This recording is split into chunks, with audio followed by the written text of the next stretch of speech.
1,883 square meters. Second lot from National Highway and with 4 meters wide road right of way. So actually guys, kining 4 meters wide road right of way, it's a bonus na ni guys. Pakapin na siya. So ang atong gibaligya is this one. So pakapin na to atong road right of way. Second lot from National Highway at 5,000 pesos per square meter. Ideal for apartment, boarding house, or residential development. So, nindot kayo gihapon ni guys. Located in Barangay San Isidro na ni siya guys. Part of San Isidro. So, malantaw ng highway oh. Kita na to. Then, na mga buildings, hardware, likod na, no? So, owner need cash. Cash buyer you guys. Dili ni sila gusto kuan. So, naman to yung mga businessmen po. Ipotanta mga silingan gustong mo palit pero installment pa sila mosugot. So, temporarily, itam na nila og planted by corn,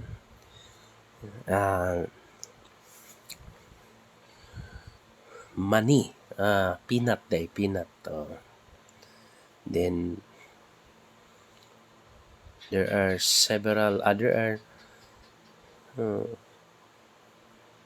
there are 2 coconut trees, banana trees, and surrounded by a perimeter fence. Yeah, kamote sad guys, gitamnan po ni kamote. So ito yung term aning kamote basta kamote. Ano siya guys, kamote in English lamang gyapon tingali ni. So located in San Isidro. GBC ni siya guys, GBC pero part sa GBC, sitio GBC. And still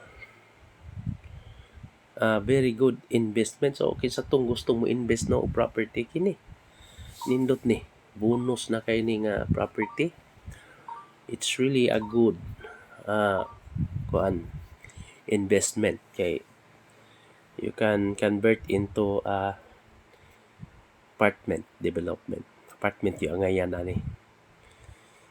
Kay approximately mga 15 meters away ra man gyud gikan sa highway. Kan lat lagi sa highway. So mana siya guys. Very nice. Natoy owner diri sa una, mahilig man po og mga isda. Nagkalot sila. Imo nilang face pan pero pwede na tambakan yung balik. So manay nakanindot sa property no. Or imo nang improve, convert into swimming pool. Pwede ra sad. At least ready na. So, very nice.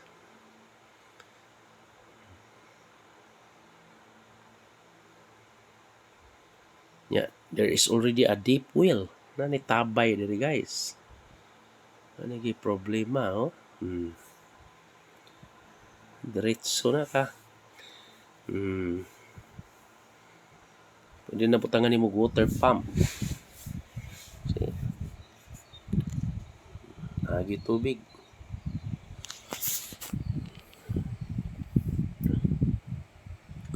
So, very nice yun guys.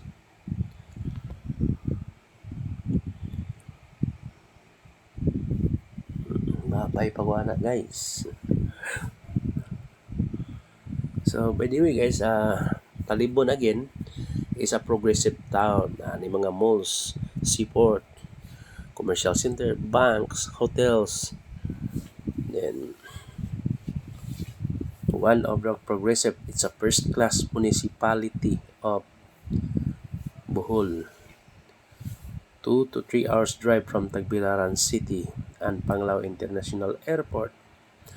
Then if you are going to travel Cebu City, there is also a seaport or ferry going to Cebu City directly from Talibon to Cebu City, or you can ride a bus or one. So this is the swimming pool, no?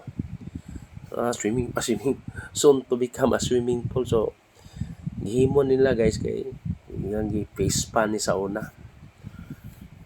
Ano ilang gi convert niya. Di lang naman gibiyaan, so they are going to sell the property. So mana pwede ni mo tabunan or you improve into a swimming pool. Okay? And this is the highway. So mana siya guys. Yan, near to the hospital yapon, provincial hospital. So doon ra gid kayo malakaw ra na unahan provincial hospital. Then terminal also, near to the terminal. Yung mga hardware nang naas dool. Likod aning dako nga building. Yeah. Back of that big building. So, dapat yun. Thank you.